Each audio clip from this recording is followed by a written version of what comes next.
दोस्तों आपने इनविट्स का नाम तो सुना होगा और रेट्स उसे तब जानते ही हो। इस पर्टिकुलर वीडियो में हम रेट्स और इनविट्स के बीच का डिफरेंस जानेंगे कि कौन सा अच्छा है लॉन्ग टर्म इन्वेस्टमेंट के लिए, कौन सा अच्छा है कैश फ्लो जनरेट करने के लिए 10 to 12 ईयर्स तक इस पर्टिकुलर वीडियो में। तो पहले जान लेते हैं इनविट्स एग्जैक्टली क्या है एंड देन आगे बढ़ेंगे और कंपेयर करेंगे कौन सा अच्छा है कौन सा बुरा है। तो इनविट्स मतलब इंफ्रास्ट्रक्चर इन्वेस्टमेंट ट्रस्ट। ये मेनली इन्वेस्ट करता है इंफ्रास्ट्रक्चर प्रोजेक्ट्स में, जैसे warehouses, roads, power grids, ports, इन सब में इन्वेस्ट करता है। देश में जितने भी बड़े बड़े प्रोजेक्ट्स हैं आपने देखा होगा शायद, उनमें से मैक्सिमम प्रोजेक्ट्स इन्वेस्ट के थ्रू फंड किया गया है। ऑब्वियसली फंड्स रेज करने के लिए उनके पास और भी तरीके होते हैं, पर इन्वेस्ट एक सोर्स है पैसा रेज करने का, पब्लिक से पैसा रेज करने का। सेबी ने रिसेंटली कहा है कि इन्वेस्ट में इन्वेस्ट करने के लिए, फिर रेट में इन्वेस्ट करने के लिए 50,000 रुपए नहीं 10,000 रुपए लगेगा अब की टाइम पे, जो रिसेंटली लॉन्च हुआ है। दैट मीन्स अब नॉर्मल रिटेल इन्वेस्टर भी इन्वेस्ट में इन्वेस्ट कर सकते हैं, उसका फायदा ले सकते हैं। फायदा क्या है?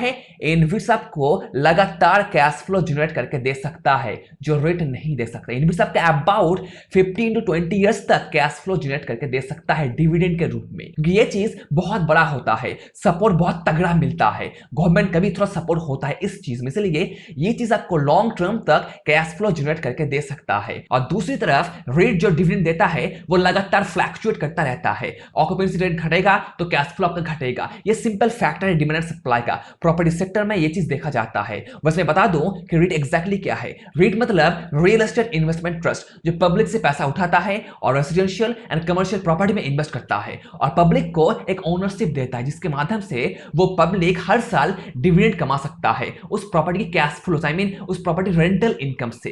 रीट का रूल है कि उसको रेंटल प्रॉपर्टी में ही इन्वेस्ट करना होगा और अपने डिस्ट्रीब्यूटेबल डिविडेंड का 90% इन्वेस्टर्स में बांट देना होगा। मैक्सिमम लोग जो रीट में या फिर इन्वेस्ट में इन्वेस्ट करते हैं, उनका मेन पर्पस होता है अपने पोर्टफोलियो को डाइवर्सिफाई करना। रेट आपको बहुत अच्छा सिक्योरिटी देता है, इन्वेस्ट भी आपको बहुत अच्छा सिक्योरिटी देता है। इन दो मामलों में इन्वेस्ट और रेट सेम है।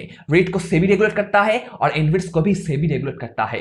रेट भी 90% डिविडेंड देता है और इन्वेस्ट भी 90% डिविडेंड देता है। पर एक चीज जो डिफरेंस बनाता है वो है long term ability to generate cash flow. Invest long term तक कैश फ्लो जनरेट कर सकता है अबाउट 15 to 20 इयर्स तक, क्योंकि पावर ग्रिड्स का कॉन्ट्रैक्ट या फिर रोड कंस्ट्रक्शन का कॉन्ट्रैक्ट बहुत दिनों तक चलता है, about 20 to 30 years, sometime 40 years भी। इसीलिए वो इन्वेस्टमेंट आपको लगातार कैश फ्लो जनरेट करके दे सकता है। ये बेसिक फंडा है, ये बेसिक डिफरेंस है रेट का और इन्वेस्ट का। अब क्वेश्चन ये आता है कि एज अ रिटेल इन्वेस्टर हमें कहां पे इन्वेस्ट करना चाहिए। देखो, अगर आप लॉन्ग टर्म तक कैश फ्लो जनरेट करना चाहते हो अपने इन्वेस्टमेंट से, तो इन्वेस्ट आपके लिए बेस्ट है। पर इन्वेस्ट में भी बहुत सारा रिस्क है। फॉर एग्जांपल, अगर मेंटेनेंस बहुत बढ़ जाता है, पावर ग्रिड्स में मेंटेनेंस होता है, रोड्स में मेंटेनेंस होता है या फिर पोर्ट्स में मेंटेनेंस होता है, अगर वो बहुत ज्यादा बढ़ जाता है तो आपका कैश फ्लो कम हो जाएगा। सेम चीज अप्लाई होता है प्रॉपर्टी सेक्टर में भी। अगर ऑक्यूपेंसी रेट यानी भाड़ा कम हो जाता है, फिर मार्केट डाउन जाता है, तो रेट का भी कैश फ्लो घटेगा। ये सिंपल डिमांड एंड सप्लाई है, रेट में भी अप्लाई होता है और इन्वेस्ट में भी अप्लाई होता है।